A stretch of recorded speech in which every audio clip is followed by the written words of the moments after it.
Mga kasaysayan 5, welcome back sa channel Neting Puno nga Hanas. Bilang isang feeling historian na nakatutok sa mga babakan, madalas kong pagnilayan itong madambuhalang imperyo sa kasaysayan ng mundo, ang China. Itong bansang libu-libong taon na ang drama ay tila may superpower na ay reboot ang sarili matapos ang bawat epic fail at pagkawasak. Mula sa masinaunang dinastya hanggang sa makabagong panahon, dumaan sila sa pinakamadudugong rambol sa kasaysayan ng tao, sinakop ng mabayuhang epal at nagkaroon ng malalaking internal na pag-alsa na sumira sa kanilang lipunan at ekonomiya. Pero sa kabilang lahat ng trahedyang ito, lagi silang bumabangon at nagpapanggap na nakakaisa ulit bilang isang dambuhalang estado. Itong konsepto nga, paulit-ulit na pagkakaisa ay isang kakaibang fenomeno na hindi natin madalas makita sa ibang panig ng mundo. Sa bawat pakbaksak ng isang dinastiya, may bagong lilitaw para i-flex ang tinatawag nilang mandato ng langit at pakisahin ulit ang lupaing ito. Para mas mag-gets natin itong kakaibang ugaling ng China, ay compare natin sila sa ibang nasikat na sibilisasyon. Tingnan niyo itong Imperyong Romano, yung feeling main character na sumakop sa malaking bahagi ng Europa at Mediteraneo noong bumaksak ang Roma.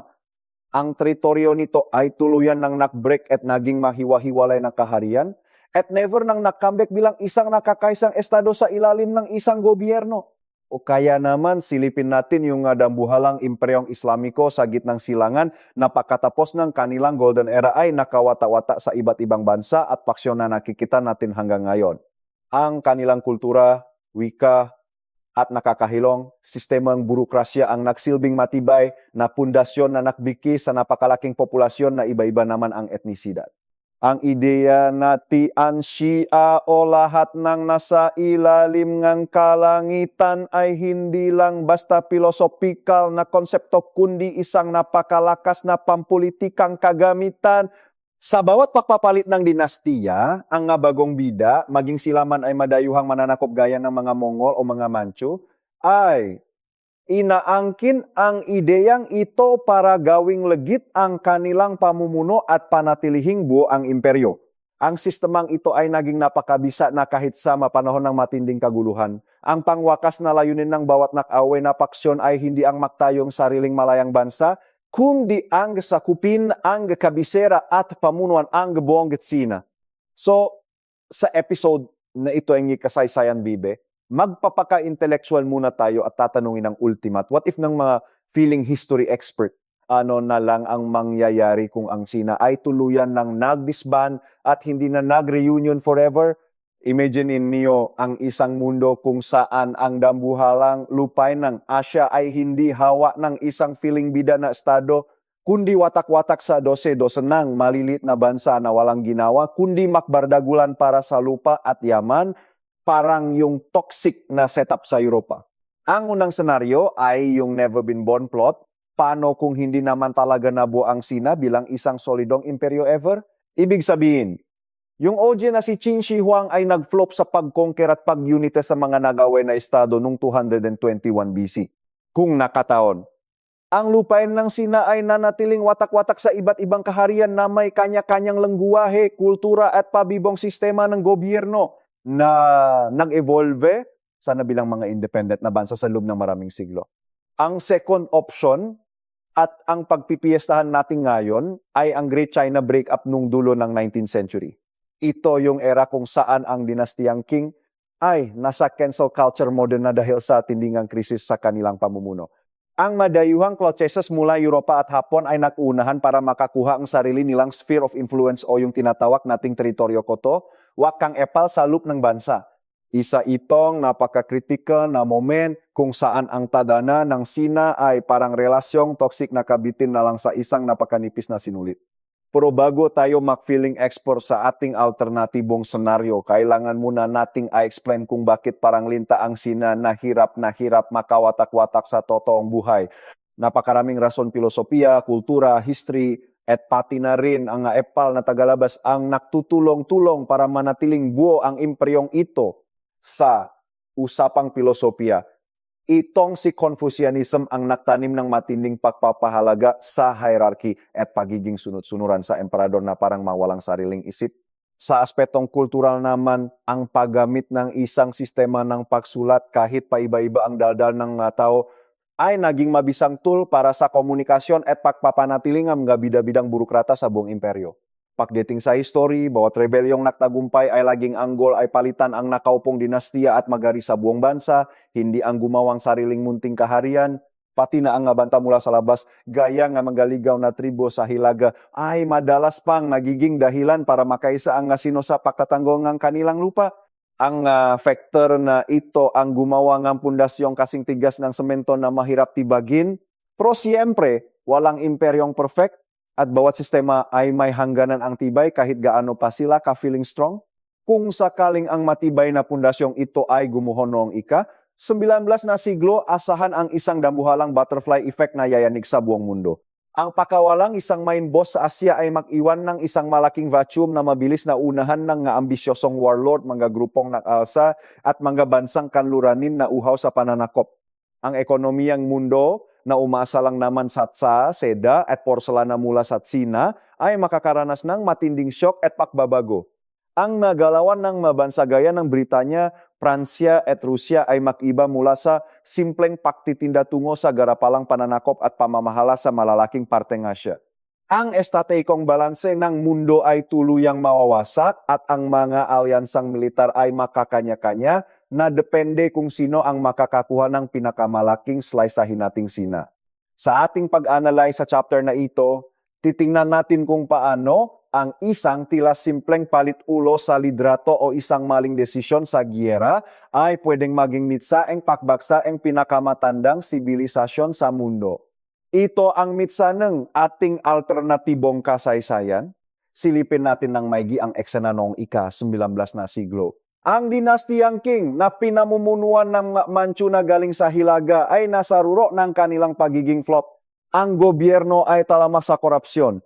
Yung opisyal na dapat ay naglilingkod sa bayan ay mas inuna ang pagpapayaman sa sarili sa pamamagitan ng pangingikil at pakbulsa sa pondo ng estado. Ang burokrasya ay naging sobrang laki, sobrang bagal at sobrang gulo na naging dahilan pagiging inutil kanilang pamamahala. Ang budget para sa militar at infrastruktura ay ninanakaw lang, kaya ang ending, ang hukbong sandatahan ay mahina, kulang sa gamit at walang laban sa mamodernong banta. Ang civil service exam na dati ay source ng mga matatalinong official ay naging old school na at hindi na nakasabay sa mga pangangailangan ng mundong mabilis magbago. Ang pagbaksak ng moralidad ng mga leader at ang kawalan ng silbi ng gobyerno na tugunan ang problema ng tao ay naktanim ng matinding galit sa pusong ng ordinaryong sino. Ito ang perfect recipe para sa isang pambansang sakuna. Habang nabubulok ang loob ng bansa, may pa-surprise attack pa ang mga tagalabas para mangpresor. Sa Second Opium War, kitang-kita ang pagiging clown militar ng King laban sa mga makabagong armas ng Britain at France. Ang pagkatalong sina sa digmaang ito ay nakbunga nga matinatawag na unequal treaties o yung makontratang budol, na pabor lang sa mga dayuhan at ninakawan ang sinanang soberanya sa sarili nilang madaungan at teritoryo. Ang pagbahangang opyo sa bansa ay nagresulta sa malawakang pakaadik ng milyon-milyong mamamayan na sumira sa health ng populasyon at umubos sa yaman ng bayan. Habang nangyayari ito, bigla namang nag-offer populate ang China na hindi na kayang suportahan ng kanilang kakarampot na agrikultura. Ang gutom, kawalan ng trabaho at matinding kahirapan ay nagtulak sa mga tao sa dulo ng kanilang pasensya at desperasyon. Ang gobyernong King na baon na sa utang at may na ang depensa ay walang ka-effort na solusyonan ang krisis na ito. Ang bansa ay tila isang malaking bodega ng pulbura na naghihintay na lang ng isang maliit na mitsa para tuluyang sumabog at magdulot ng malawakang pakawasak. Dahil sa mga pinagtampi-tamping problemang ito, sumiklab ang mga sunod-sunod na madugong rebelyon sa buong imperyo. Ang pinakasikat at pinaka-destructive sa lahat ay ang Taiping Rebellion, isang malawakang civil war na pumatay ng 10-10 milyong tao at winasak ang mga pinakamayamang probinsyang bansa. Nariyan din ang Mian Rebellion sa Hilaga at ang pag-alsa ng mamuslim sa kanluran na parang walang katapusan. Ang militar ng King na tinatawag na Eight Banners ay napatunayang palamutilang palalaban sa mga rebelde, kaya napilitan ang gobyerno na umasa sa mga private army na binuong lokal na opisyal. Ang paglipat ng kapangyarihang militar mula sa sentral na gobyerno patungo sa malokal na lodi na ito ay isang napakadelikadong move na nagpahina sa autoridad ng imperyo. Bukod pa rito, ang makrisis sa kung sino ang susunod na upo sa trono ay nakdulot ng matinding bardagulan sa loob ng palasyo. Ang mapaksyon nga opisyal at mga miyembro ng royal family ay naagawan sa kapangyarihan habang nilalamon ng apoy ang buong bansa. Ang kawalan ng isang malakas at matatak na emperador ay lalong nakpalala sa sitwasyon at nakbukas ng pinto para sa mga individual na may matinding ambisyon sa politika. Ang panahong ito na madalas tawaging simula na century of humiliation ay naglata ng lahat ng kailangang sangkap para sa tuluyang pagbagsak ng Sina. Ang autoridad ng gobyerno ay nasa floor na, wasak ang ekonomiya, watak-watak ang militar, at ang dayuhang kapangyarihan ay ready na para mangagaw ngang anumang pakakataon para palawakin ang kanilang kontrol. Sa ating alternatibong kasaysayan, ito ang mismong sandali kung saan lilihis ang pangyayari mula sa ating totoong timeline. Imbes na makahanap ng paraan para maisalba ang imperyo sa pamamagitan ng reforma o dahas, ang krisis na ito ay tutungo sa isang point of no return. Ang ma-internal na awe sa loop ng Forbidden City ay sasabok at magdudulot ng isang pakakabiyak na hindi na kayang pahilumin ng anumang alyansa o kasunduan. Ang mga desisyon nega ilang bida-bida sa loop nega magapader nega palasyo ang magpapasya sa tadhana nega milyong-milyong mamamayan. At dito na papasok ang isang napakahalagang karakter sa ating kwento, isang figura na may kakayahang manipulahin ang politika ng imperyo. Sa gitna ng bardagulang ito, biglang pumasok sa frame ang isang napaka-powerful na karakter, si Dari Huang Hoshi o mas kilala sa history books bilang Empress Dowager Cixi. Sa kwento nating ito, tawagin na lang natin si Yang Shi para feeling close tayo. Itong si Ante ay may pambihirang talino sa politika, matining ambisyon at talentong manggaslight ng gataw sa paligid niya.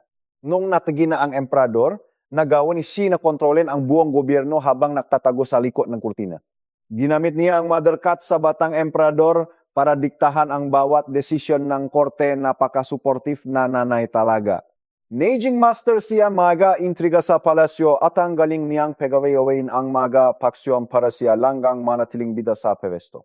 Gamit ang mabudol move, suhulan at mga secret deal, sinugi niya ang sinumang humarang sa kanyang autoridad. Ang galing niyang kumapit sa pwesto sa gitna ng gulo, pero ang galawan niya ay nakiwan lang ng matinding galit at kawalangan tiwala sa mga opisyal at general. Kainboybon, isa sa main character moves ni Xi ay ang pagwak at pag-control sa tinatawag na konsehom nga, regents, yung nga feeling tagapangalaga ng trono habang bata pa ang emperador. Sa pamamagitan ng mga kalkuladong political moves, pananakot, at pagpapakulong, na-kick out o na-neutralize niya ang mga pangunahing regents, ang power grab na ito ang nagbigay sa kanya nega halos buong kontrol sa mega desisyon nega bansa. Ang makatropa niya ang nilagay sa mga mahalagang pwesto sa gobyerno at militar habang ang mga besers niya ay pinatapon o pinatira na sa kabilang buhay. Ang era na itong kanyang pamumuno ay puro sentralisasyon ng power sa Beijing na pinapatakbo ng isang babaeng walang formal na titulo ng emperador pro hawak ang lahat ng kapangyarihan. Ang bawat hanas niya ang nakpapatakbo sa imperyo at ang salita niya ay batas. Pero ang ganitong style nga, pamamahala na puro takot at manipulasyon ay napaka-fragile at madaling gumuho kapag may isang matapang na opisyal na lumaban sa kanya. Ginamit ni Xi ang kanyang napakalaking power para piliting paisahin ang mga paksyon sa Beijing at isalba ang naghihingalong dinastiyang Qing. Nakpa-deploy siyang masundalo para durugin ang marbelyon sa probinsya gamit ang general na tapat sa kanya. Nakipag-negotiate din siya sa madayuhan para lang maiwasan ang digmaang pwedeng magpabagsak sa kanyang gobyerno. Sa unang tingin, mukhang nagdagumpay siya sa pagpapanatili ng order at pagkontrol sa imperyo. Ang Beijing ay naging sentro na naman ng absolute power. Pero sa ilalim ng peace and order na ito, patuloy na kumukulo ang mga hidwaan at pagkakahati-hati. Ang opisyal na siniba niya ay patuloy na nag-oorganisa ng palihim, naghihintay lang ng tamang timing para bumawi. Ang mga lokal na leader at warlord sa malalayong lugar ay nagsimula ng magduda sa autoridad ng kabisera, lalo na't kitang-kita ang kalupitan at kasakiman ng admin ni Xi. Ang pakakaisang ginawa niya ay isang malaking ilusyon lang na nakabase sa dahas at takot. Itong internal na bardagulan ang ultimate weakness ng gobyerno ni Xi. Busi siya sa pag-secure ng kanyang tron sa palasyo habang yung pundasyon ng imperyo ay nakmumukha ng durok na biswit. Yung kaban ng bayan hindi napunta sa development kundi sa pag-maintain ng mga private army at pagpapatayo ng mga mansion na pang-Instagram. Level up ang korupsyon sa ilalim niya dahil yung loyalist niya ay ginawang personal ATM ang kanilang posisyon. Ang maordinaryong tao na tagasalo ng mahal na buwis at gulo ay pagod na sa service ng dinastiyang king. Sa ating what-if scenario, hindi na mapipigilan ang papalapit na flop era. Isang maling move o backstabbing lang mula sa kalyado, wasak agad ang fake news na unity na pilit binibida ni Xi. Ready na ang stage para sa isang civil war na hindi lang magpapalit ng admin, kundi bubura sa mismong konsepto ng isang nakakaisang Sina, malapit na ang pasabog. At dito na magsisimulang run exit ng imperyo. Paano kung isa sa mga natitirang regent na nakatakas sa cleaning ni Xi ang biglang nag-character development at nag-launch ng kudeta? Sa ating alt universe, isang general na uha sa clout at may backer na mga galit kay Xi ang nag-declare ng rebellion laban sa capital. Ang Beijing na sentrong power ay biglang nahati sa dalawang magkaibang kampo na parang fandom na nag-away. Sa isang side ang admin. Ni Xi na ginagamit ang batang emperador bilang shield at sa kabila naman ang kampo ng rebeldang regent na feeling savior laban sa korupsyon at paninil. Itong lamat sa mismong tuktok ng gobyerno ay nakdulot ng matinding kalituhan sa buong bansa. Ang nga opisyal at sundalo sa probinsya ay hindi na alam kung sino ang ifo-follow kaya pilit silang pinapili ng site sa darating na madugong bardagulan. Ang away na ito ay mabilis na nag-eskalate sa isang full-blown civil war dahil walang sapat na lakas ang kahit sino para tapusin ang laban agad, humaba ang gulo at kumalat sa buong mapa ng Sina. Ang imperyong dati ay One China kuno biglang nakawatak-watak sa iba't ibang paksyon. Ang mga lokal na warlord na nag-abang lang ng tamang timing ay nag-declare ng sariling independence at gumawa ng sariling squad. Bawat probinsya ay naging sakit sa ulo, nakikipak-away sa kapitbahay para sa lupa, pera at kontrol sa mga trade route. Ang Qing military na dati ay loyal sa emperador, nagkanya-kanya na at sumama sa mga warlord na ito. Ang dating makakampi sa labanan ngayon ay nakpapatayan na para sa kanilang lokal na boss. Bumalik ang Sina sa era ng awe ng mga estado, pero ngayon mas high-tech ang gamit at mas malala ang wasakan. Sino pa nga ba ang talo sa bardagulang ito kundi ang ordinaryong netizens kang Sina? Sila ang sumasalo ng lahat ng baksik at kalupitan ng sibil na habang ang warlord at official ay nag-agawan sa clout at kapangyarihan. Habang busy ang nasa taas sa power tripping, ang magsasaka at manggagawa ang pilit na pinakbabayad ng sandamakmak na buwis para lang pondohan ang sundalong wala namang ibang ginawa kundi makaway. Bawat paksyong dadan sa baryo, parang mga holdeper na mangongolektang buwis, mananakaong pagkain, at sa pilitang kukuha ng lalaki para gawing cannon fodder sa militar nila, ang ekonomiyang bansa ayon, wasak na wasak. Nga ang agrikultura dahil ang bukit ay ginawang Battle Royale Arena at ang kalakalan ay tigil pasada dahil sa talama na holdapan sa mga kalsada at ilok. Dahil sa sobrang hirap at gutom, napilitan na ang tao na makdeiyeng sariling armadong grupo para lang protektahan ang kanilang pamilya at gamit. Ang buong bansa ay nalubog sa isang endless loop ng karahasan, resback at kawalan ng pek-asa. Wala nang halaga ang buhay ng tao sa gitnang gulo at ang pangarap na mapayapang bansa ay parang bulan na lang na naglaho sa isip ng lahat. Ang rebellion at pek-alsa ay kumalat na parang fake news sa bawat sulok ng imperyo. Hindi na lang ito simpleng away NG dalawang kampo NG gobyerno, kundi sang malawakang cancel kulture NG mamamayan laban sa kahit anong uri NG autoridad. Ang nalihim na samahan gaya ng White Lotus at iba pang mga relihiyosong kulto ay todo samantala sa sitwasyon para maghakot ng followers at hikayatin ang mga tao sa kanilang mga layunin. Ang mga grupong ito ay may mapanatikong paniniwala at handang makipagpatayan kaya naman sumakit ang ulo ng militar sa pagkontrol sa kanila. Bawat probinsya ay may kani-kaniyang nga rebeldang leader na bawat isa ay may sariling agenda at ilusyong maging susunod na emperador o maktayo ng sariling kaharian.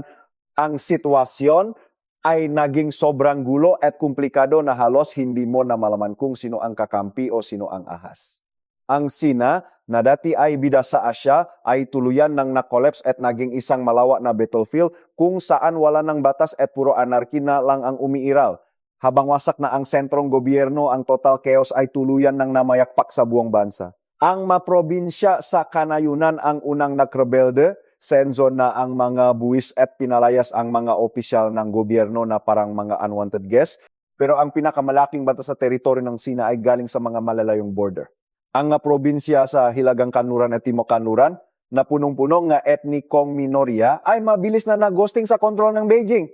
Ang Tibet na may sariling matinding kultura at relihiyosong lidrato sa ilalim ng Dalai Lama ay agad na nak-declare ng independence at pinalayas ang Sundalong King na parang trespasser sa silangan. Ang Taiwan na matagal ng may sariling mundo ay sinamantala rin ang pakakataon para maktayo ng sariling gobyerno malayo sa utos ng mga nak-away na warlord sa mainland.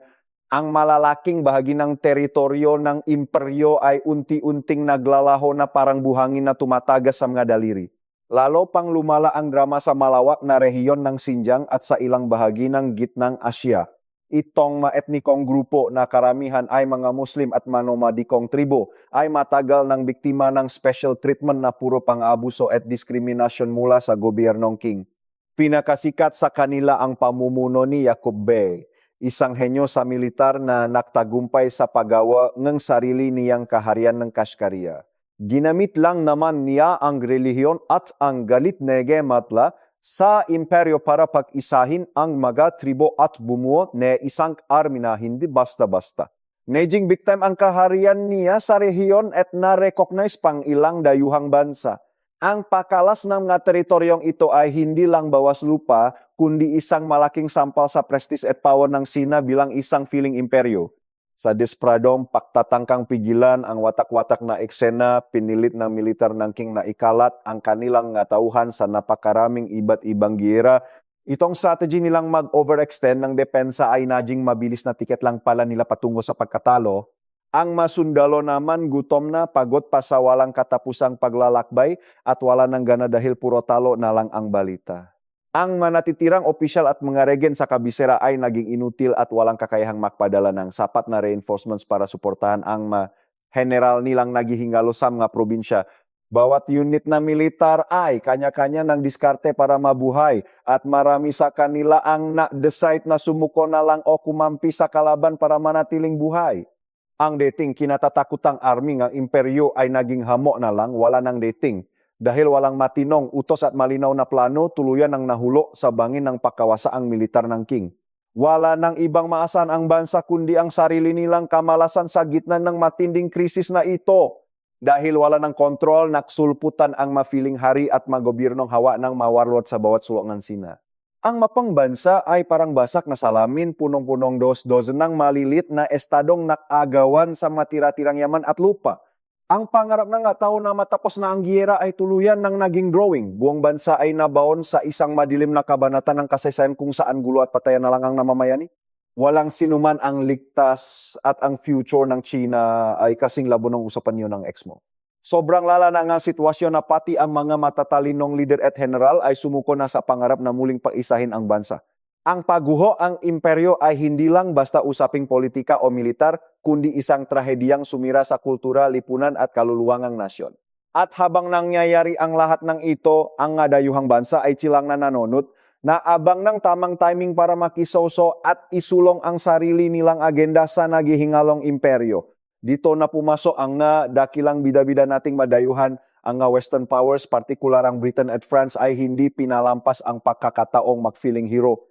Ang main goal nila ay hindi naman talaga sakupin ang buong China, masyadong magastos at hassle iyon, kundi ang bantayan lang ang kanilang business interest. Para tuloy-tuloy ang dating ng saa, seda at porselana, todo suporta sila sa mga paborito nilang warlord at naglagay ng mga pupat na gobyerno sa masikat na siyudad sa baybayin gaya ng Shanghai at Canton. Namigay sila ng mga high-tech na armas, pondo, at military advisors sa mga paksyong ito kapalit ng pagiging exclusive sa trade at control sa mga pantalan. Ang divide and conquer strategy na ito ay naging napaka-epektibo para sa mga dayuhan. Sa PEC sa iba't ibang kampo sa Civil War, siniguro nilang walang lilitaw na main karakter na magbubuklot sa China at kakalaban sa kanilang dominasyon. Pinag-away-away ang minagat sino gamit ang minaga armas enege dayuhan at ang Jaman enege bansa ay tuloy-tuloy na inihigop papuntang Europa.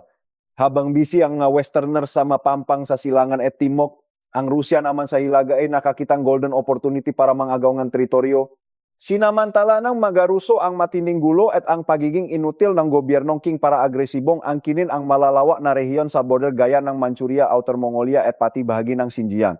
Imbes na makipag-try de lang ang style ng Rusya ay diretso pananakop na talaga, nakpadala sila ang libu-libong sundalo, opisyal at mga engineer para magtayong mga riles at military base sa mga inagaw nilang lupa para epektibong mapasay lalim ang ito sa kanilang permanenteng kontrol. Ang pag-expand na ito ng Rusya ay nakdulot ng matinding kaba hindi lang sa manatitirang leader ng China, kundi pati na rin sa ibang dayuhang kapangyarihan gaya ng Japan at Britain na nakita itong banta sa sarili nilang nga interes sa Asia. Ang pagpasok ng nga Ruso ay lalong nakpabilis sa tuluyang pagkakawatak-watak na imperyo dahil ang malalaking bahagi ng hilagang teritoryo ay tuluyan ng naging. Thank you na lang para sa mga sino. Ang garapalang panghimasok ng gadayuhang pursang ito ay lalong nakpalala sa sitwasyon at ginawang halos impossible na muling mabuo ang China. Bawat dayuhang bansa ay may kanya-kanyang sphere of influence na maigpit nilang binabakuran laban sa ibang bansa at pati na sa mga mismong sino. Ang rehiyong ito ay nagsimulang mag-develop ng hiwalay sa isa't isa gamit ang sistemang batas, ekonomiya at pati wikang madayuhang sumasakop sa kanila. Ang pagkakahiwalay na ito sa aspeto ng pra at politika ay naktanim ng malalim na inggitan sa pagitan ng iba't ibang probinsya ng China. Ang lugar na nasa ilalim nga kontrol nga dayuhan ay naging mayaman at moderno, habang ang lugar sa loop ng bansa na hawak ng mga warlord ay nanatiling mahirap at wasak dahil sa giyera. Ang matinding inequality na ito ay nakpaalap sa galit at inggit sa hanay ng mamamayan na naging mitsan ng mas marami pang bakbakan at gulo. Ang presensya ng gadayuhan ay naging parang lason na patuloy na sumisira sa natitirang pag-asa ng pakakaisa. Sa madaling salita, itong nga dayuhang imperialista ang nagsilbing huling pako sa kabaong nakakaisang sina sa ating fanfic na kasaysayan. Imbes na makaisa para resbakan ang dayuhan gaya nga sa totoong mundo, ang sino ay nagamit laban sa isa't isa. Ang dayuhang kapangyarihan ang naging mga ultimate puppet master na nakmamanipula sa likod para masigurong mananatiling mahina, wata-wata at medaling maskam ang sina. Ang mapa ngang Asya ay muling iginuhit, hindi nga nanalong general ng Sina, kundi nga diplomatikong Tea-Party na pinirmahan sa makabisera ng Europa. Ang nasyon na libu-libong taon ng bida ay tuluyan ng nabura bilang isang solomalayang estado sa world stage. Ang kaganapang ito ay nagdulot nga malalang epekto sa buong Asya dahil ang dating bossing ay naging playground na lang para sa maimpriyong kanluran. Ang kasaysayan ng daigdig ay tuluyan ng naligaw ngandas. Balik tayo sa sentro ng gobyerno sa Beijing para busisiin ang pinaka-toxic na yugto ng krisis na ito, ang krisis sa pagmamana ng trono.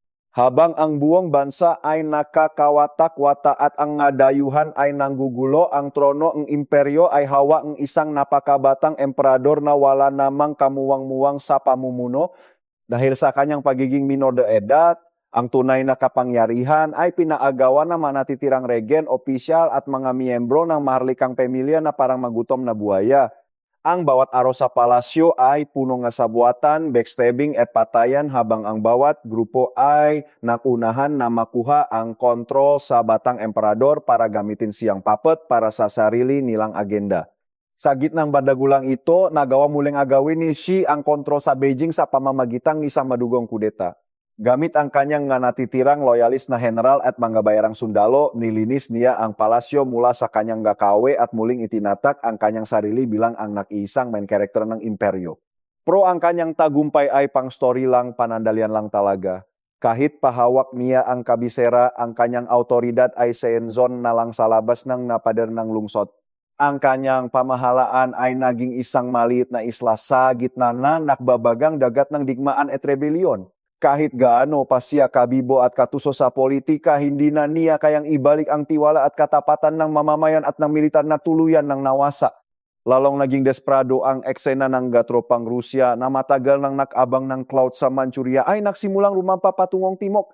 Sinamantala nila ang pagiging weak ng depensa ng King para sakupin ang mga mahalagang lungsod at teritoryo sa hilaga na parang namimili lang sasa. Kasabay nito, ang ilang general na Manchu na nawalan ng bilip kay Xi ay nag-decide na makipaalyansa sa Maruso para lang may salba ang sarili nilang malupa at power. Ang pagtataksil na ito ngang mismong makatropa ng nahaharing dinastiya ang nag-speedrun sa pagbaksa ng depensa ng kabisera. Ang Beijing at ang nakaratig lalawigan sa Hilaga ay naging main battleground sa pagitan ng mga natitirang tropang King, marebeldeng Sino at ng modernong hukbong Rusya. Makasasayang lungsod at monumento ay naging abo na lang sa labanan at daan-daang libong inosenteng sibilyan ang naging collateral damage o napilitang mag-evacuate. Ang Hilagang Sina na dati ay sentrong kapangyarihan kuno ay tuluyan ng gumuho sa ilalim ng bigat ng digmaan at pananakop. Ang pag-asa para sa tagumpay ay tuluyan ng nagosting. Sa uli, nafalding ang Beijing pero sa gulo, hindi sa pag-ibig. Ang gobyerno ni Xi ay tuluyang nadisband at ang huling bakas ng kapangyarihan ng dinastiyang Qing ay naging history na lang sa maling paraan. Ang pagbagsak ng kabisera ang naging official end of an era ng imperyo at simulan ng isang permanenteng breakup ng bansa.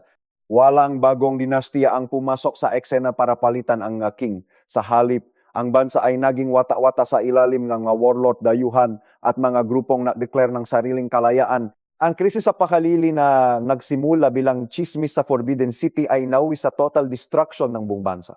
Napakagandang example nito kung paano ang clueless na pamumuno sa taas na hinaluan pa ang internal drama at pressure mula sa labas ay kayang magpabaksak kahit sa pinaka-feeling matatak na imperyo. Ang China na akala mo ay lahing may redemption arc ay tuluyan ng natalo sa round na ito. Ang tadana nila bilang nasyon ay tuluyan ng lumiko patungo sa isang madilim at hindi tiyak na kinabukasan. Ngayon, surin natin ang matinding consequences ng script na ito. Sa ating alternatibong timeline, ang China ay hindi na marunong mag-reunion. Ang digmang sibil ay hindi natapos sa loob ng ilang taon, kundi naging forever state of war na tumagal ng mga dekada o baka siglo pa.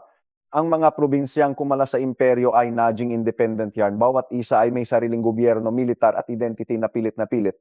Ang magrupong etniko gaya ng mga Tibetan, Uyghur at Mongol ay nakapaktayo ng sarili nilang mga stable na bansa, habang ang mareyon na mga Han Chinese ay nahati-hati sa maliliit na republika o diktadurya ng mga warlord na uhaw sa cloud. Ang mapa ng Asya ay naging kamukhanan ng Europa, puno ng maliliit na bansang laging may beef sa isa-isa.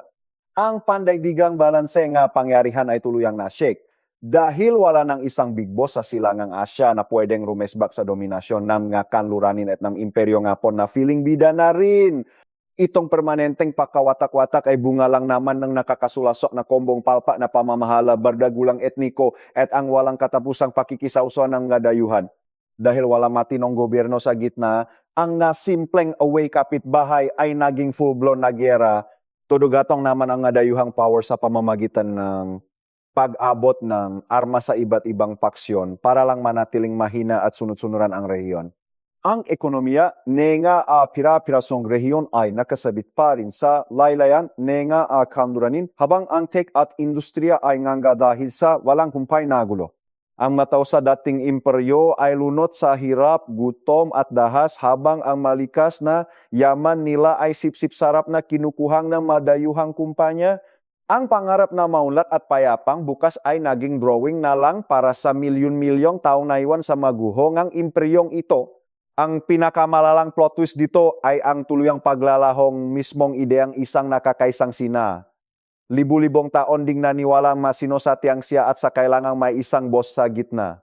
Pero dahil sa sunod-sunod na talo, brutal na civil war, at pakikialam mga dayuhan, wasa ang paniniwalang ito. Ang bagong bets ng mga leader at mamamayan sa mga watak-watak na rehiyon ay mas piniling yakapin ang kanilang sariling bakot at isuka ang ideya ng pagbabalik sa dambuhalang imperyong puro sakit lang naman ang dala. Ong siglo, kahihiyan na dapas sana ay nagtapos sa pagbonggon ng China ay naging permanenteng lifestyle na lang sa ating alternatibong senaryo. Kitang-kita rito kung paano nadudurok ang mga prinsipyong isang bansa kapag nakaranas ng matinding trauma at pagkatalong walang pakasang makabangon pa. Ang kultura at kasaysayan ng bansa ay tuluyan ng nakawatak-watak at nakiba ng anyo. Kung tuluyan ng naghiwalay-hiwalay ang Sina, ang epekto nito sa kasaysayan ng mundo ay hindi basta-basta ang naganap tulat. ng World War II at Cold War ay siguradong mag-iba ang timpla. Ang Hapon na walang katapat sa mainland Asia ay mas mabilis sanang nakapagtayong sariling imperyo at baka hindi na nakipag-upakan sa Amerika sa paraang alam natin. Ang Soviet Union naman ay mas lalong maghari-harian sa Asia dahil walang malakas na komunistang China na harang sa kanila. Ang Amerika at Europa ay patuloy na makikisawso sa politika nga watak-watak na bansa sa Asia na hahantong sa mga proxy war na parang sa Middle East lang. Ang mundo ay magiging mas delikado at magulo na may mas maraming sentro ng awayan at kompetisyon. Ang kasaysayang inaaral natin ngayon ay magiging isang ganap na ibang kwento. Ito ang baksik ng alternatibong kasaysayan. Pinapakita nito kung gaano kaimportanta ang pagkakaisa ng mamalalaking bansa sa pahubog ng kapalaran ng sangkatauhan. Ngayong tapos na tayo sa ating munting pagsusuri, mahalagang i-compare natin ang ating fanfiction sa kung ano ba talaga ang totoong nangyari sa kasaysayan. Sa totoong buhay, kahit punong-punong krisis, korupsyon, at mga away pamilyang nawi sa digmaan noong ika-19 at ika-20 siglo, nagawa pa ring iglu nga sino ang nakawatak-watak nilang bansa. Ang ma-feeling revolusyonaryong leader at kalaunan ang bida-bidang Partido Komunista ay nagawang sipain ang ma-warlord, palayasin ang ngadayuang epal at maktayong gobyernong sila lang ang masusunod. Ang katotohanan ito ay nakpapatunay na ang obsesyon ng kulturang sino sa pakakaisa ay mas malalim pa sa mahugot mo sa buhay. Kung hindi lang sana masyadong pakialamero ang dayuhan at kung hindi lang sana naging ganap na disaster ang kanilang panlup na away, palaging may malaking chance na makakahanap ang sinanang paraan para mag-reunion. Ang history nila ay resibo lang ng kanilang kakaibang pagiging makunat bilang isang sibilisasyon. Ang talan nilang bumangon mula sa pagkakalubok sa putik ay isang aral na pwedeng i-overanalyze ng nga pasmat na iskolar at nga feeling general sa buong mundo. Pero siyempre, ang ating what-if scenario ay nakpapakita na ang pagkakaisa ng Sina ay hindi naman talaga isang garantisadong tadhana na hindi mababalik. Pinatunayan nating ang tuluyang paghihiwalay ay pwedeng-pwede palang mangyari kung sapat lang ang gulo sa paligid. Kung mas naging messy lang ang agawan sa trono, kung mas naging successful ang rebeldeng wasakin ang gobyerno, at higit sa lahat, kung mas naging uhaw sa lupa ang dayuhan, ibang-iba sana ang chismis sa kasaysayan ni Asia. Ang pagkakaisa ng kahit anong bansa, kahit gaano pakatanda o kalakas ang lolo nila, ay nakadepende lang sa manipis na balanse nga matitinong lider, nga mamamayang hindi nagawi, at pagbabakot laban sa mga epal na kapitbahay. Kapag nasira ang balanseng ito, kahit ang pinakamayabang na imperyo ay pwedeng makolaps at medjing ala-ala na lang. Ang kasaysayan ay puno nga imperyong naging abo na lang. At ang Sina sa isang partikular na sandali ay muntik nang maging parang where are they now list na yan. Bilang isang historian, ang pek-overthink sa mga what-ifs ng kasaysayan ay nagbibigay sa atin ng dahilan para mukhang malalim ang pek-unawa sa mundong ito. Tinutulungan tayo nitong i-judge ang desisyon nga sinaunang leader at ang pagtitiis nga taong wala namang choice kundi harapin ang gulo. Ang history ng militar at politika ay hindi lang listahan ng petsa at patayan kundi isang magulong teleserya ng survival, kasakiman at swertehan. Ang pag-intindi kung paano muntik nang maging abo ang Sina ay nagpapaliwanag kung bakit sila masyadong paranoid ngayon at kung bakit uhaw na uhaw silang panatilihin ang kaayusan sa modernong panahon. Ang trauma nila sa pagkakawatak-watak ang nananatiling main driver ngang bawat galaw nila bilang isang bansa. At yan ang ganda ng pag-aral ng history, binibigyan tayo nito ng rason para maginarte sa kasalukuyan at magfeeling handa para sa future. Salamat naman at nakaksaya kayong oras sa malalim kunong pag-aral natin sa imbentong kasaysayan ng Asya. Congrats at nakarating ka sa dulo ng video ng hindi nakakatulog. Umaasa akong naliwanagan ang mga sarado ninyong isipan sa malalim na pagsusuri natin sa mga baril at politika. Kung sa tingin niyo ay may saysay itong pinaksasabi ko, pindutin ang like at mag-subscribe sa Kasaysayan 5 para hindi kayo mahuli sa susunod nating mga hanas. Malaking tulong ang suporta niyo para kunwari ay may budget tayo sa paggawa ng madekalidad na kwento tungkol sa mundo.